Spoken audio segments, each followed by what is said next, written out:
Comment limiter l'invasion des glioblastomes? Une équipe de chercheurs du centre Eugène Marquis à Rennes travaille sur le sujet depuis 5 ans. Ils mettent en relation l'aspect invasif de ces tumeurs cérébrales et la protéine CD90.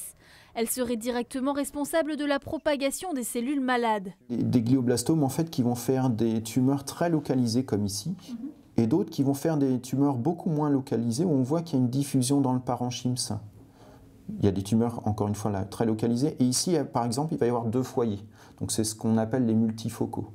Et en fait, ce qu'a montré Rivka Cohen, c'est que chez ces patients où les tumeurs sont très invasives ou multifocales, l'expression de la molécule est plus forte. De CD90, est plus forte. Donc nous, on a associé du coup le fait d'avoir une forte expression de cette molécule avec le caractère diffus de la tumeur.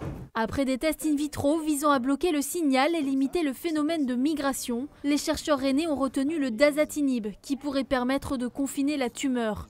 Une solution qui s'appliquerait uniquement dans les stades avancés de cancer cérébral où les tumeurs sont trop diffuses pour être retirées lors d'une opération. On travaille maintenant avec des oncologues médicaux du centre Eugène Marquis pour essayer de proposer un essai clinique chez des patients pour lesquels il n'y a pas d'option thérapeutique du fait de cette invasion importante dans le parenchyme sain. Et l'idée, c'est de les traiter avec le dasatinib pour reconfiner cette tumeur et pouvoir avoir un traitement plus classique ensuite de chimiothérapie et de radiothérapie. Un essai clinique est prévu dans les prochains mois. Plusieurs centres ont déjà fait part de leur intérêt pour les études de Tony Avril et son équipe.